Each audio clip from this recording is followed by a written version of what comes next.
और आपको वो बयान सुनाते हैं जिस पर इतना विवाद अब तक हो रहा है। देखिए, ओवैसी ने ये बयान दिया है कि उन्होंने हैदराबाद में मुसलमानों को संबोधित करते हुए ये कह दिया कि मस्जिदों की हिफाजत करने की अब जरूरत आन पड़ी है। आगे उन्होंने कहा कि राम मंदिर का जिक्र नहीं किया, लेकिन उन्होंने ये जरूर कहा कि देखो हमारी मस्जिद खोदी तो वहां आज क्या हो रहा है। आपको सुनाते हैं असदुद्दीन ओवैसी ने क्या कुछ कहा जिस पर इतना विवाद हो रहा है। तो कई प्रतिक्रियाएं अब तक ओवैसी के बयान को लेकर सामने आ चुकी हैं और राम मंदिर को लेकर आखिर क्या उन्होंने कहा। हालांकि साफ तौर पर राम मंदिर का जिक्र करते हुए वो नहीं दिखे, लेकिन ये जरूर कहा कि जहां हमारी मस्जिद खोदी गई वहां आज क्या हो रहा है वो आप देखो। तो असदुद्दीन ओवैसी पहले ऐसे नेता नहीं है जो राम मंदिर को लेकर इस तरीके की बयानबाजी करे। लगातार सियासत जारी है, लेकिन इन सब के बीच में मस्जिद का जिक्र असदुद्दीन ओवैसी की तरफ से किया गया।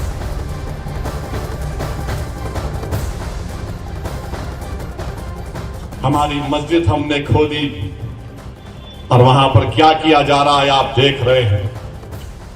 नौजवानों, क्या तुम्हारे दिलों में हमारे दिलों में तकलीफ नहीं होती कि जिस जगह पर हमने 500 साल हय्या अल सलाह और हय्या अल फलाह की सदाएं दी, जहां पर हमने बैठकर कुरान करीम का जिक्र किया, जहां पर हमने बैठकर सलातो सलाम के नजराने पेश किए, आज वो जगह हमारे हाथ में नहीं है।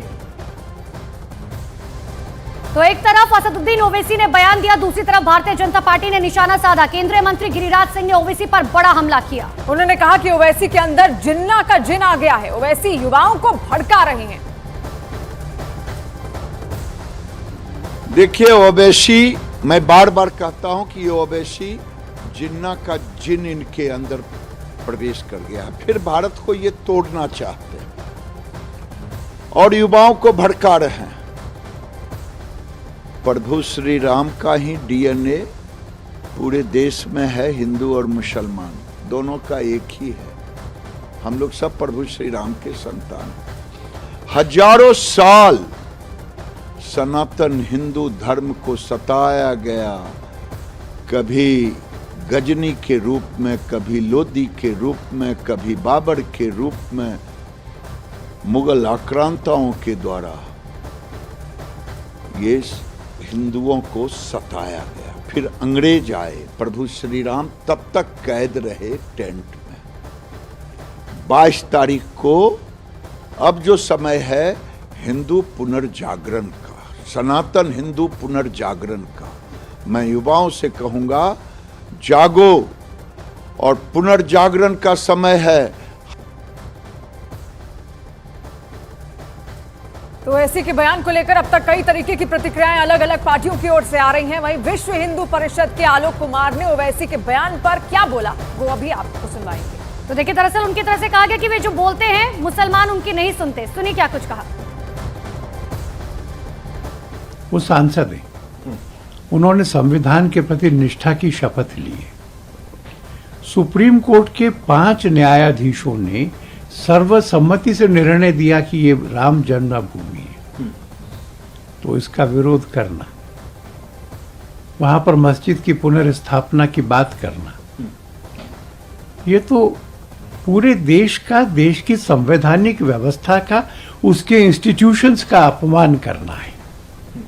पर मुझे एक बात का संतोष है, ओवैसी की बात मीडिया में खूब आती है पर मुसलमान सुनते नहीं है।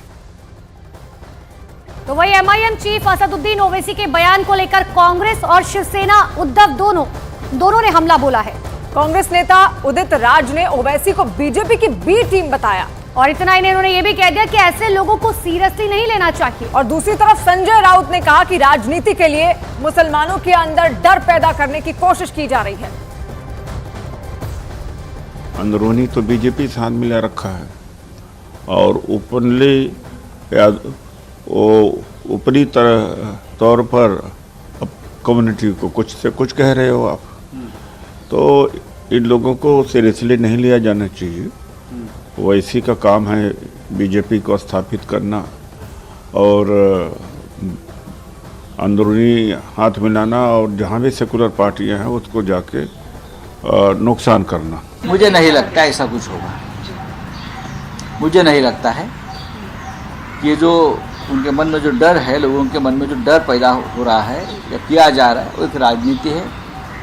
ज़रूर अयोध्या में राम मंदिर बना है, लेकिन उसका मतलब ये नहीं कि और किसी धार्मिक स्थान के ऊपर कोई जाकर कब्जा